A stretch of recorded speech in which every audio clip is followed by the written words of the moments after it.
All right, welcome back to the road to 405. Today is max effort day. So for my warm-up, I'm still following the Wenning warm-up principles. I have 4 sets of 25 of ring rows, 4 sets of 25 of ring push-ups, and 4 sets of 25 of standing or kneeling sit-ups. The reason that I use this warm-up is because in the past, I found that it is a great warm-up to help prime the main movement muscles for the day, and it also helps build a base of general physical preparation, meaning I'm more fit, more in shape, and I'm more able to recover from intense workouts and be ready the next day. Now, here's the caveat.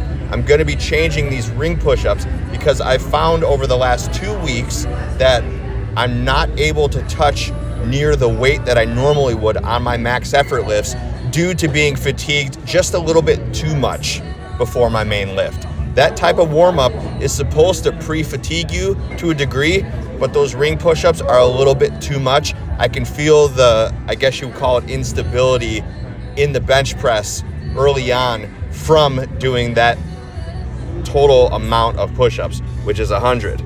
And when I do those push-ups, I'm focusing on stretching the pecs at the bottom and driving up as hard as I can. So I've learned that it's a little bit too much, and you'll see why later on in this video.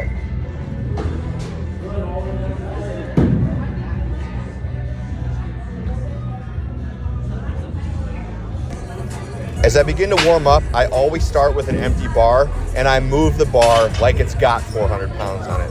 My mantra is that if you warm up slow, you move slow. So you need to warm up with the empty bar with full intensity and speed.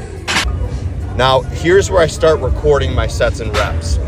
When it comes to max effort, we do no more than 12 reps. So 3 sets of 3, building up weight, hopefully reaching a 3 rep max, and then 3 sets of 1, building up to a 1 rep max for the day.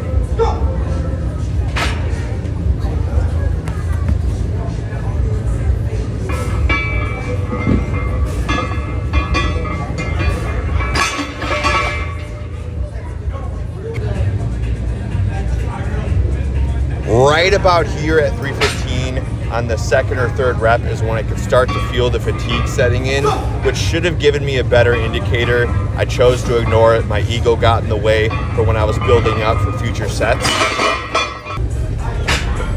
And here was my biggest indicator.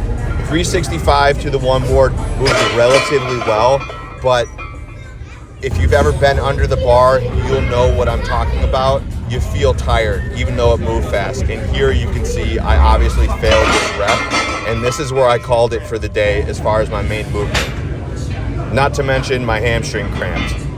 Now here, I wanted to overload the triceps because the triceps are important for pushing, keeping your elbow healthy, and then ultimately keeping your shoulder healthy by bench pressing correctly. So we did a 4-board press with 315 for max reps. I believe I made it up to 7 reps. Let me tell you, this smokes the triceps.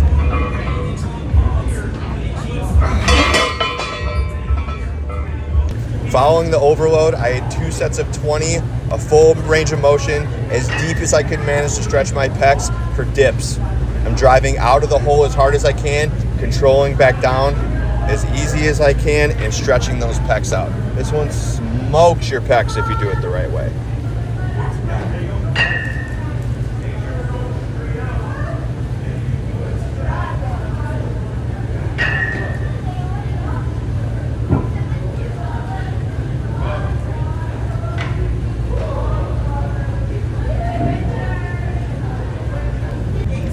Following my dips was cluster sets of 5. So a cluster set is, in this example, a set of 5, take a quick rest, hit another set of 5. And this is more of a push press. So I wanted to get some overhead work. I'm notoriously weak overhead, so I've been adding it in a lot more. And then I know we did abs in the beginning, and I already talked about this, but I did add 2 sets of 20 for ab wheel rollouts. I really try to keep my workouts to 45 minutes. 60 minutes to an absolute max because I got kind of sick in the last couple of years of spending so much time in the gym.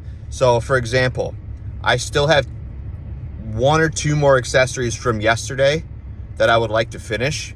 Today being Tuesday now, I'm going to use part of my warm-up in my lower body routine to finish off my accessories from yesterday. So I still get the work done. Is it the most efficient? Probably not. But in the last 480 some odd days that I've been training like this, I've had great success so far. You also have to remember that I'm very diligent on what I eat. I'm very diligent on staying hydrated. I try to get at least 6 to 8 hours of sleep. And then I still walk every day. So my base of general physical preparation is pretty wide at this point, which allows me to recover quicker and be able to train hard almost right away the next day. Thanks for coming along. We'll see you next week. And remember, stay savage, not average.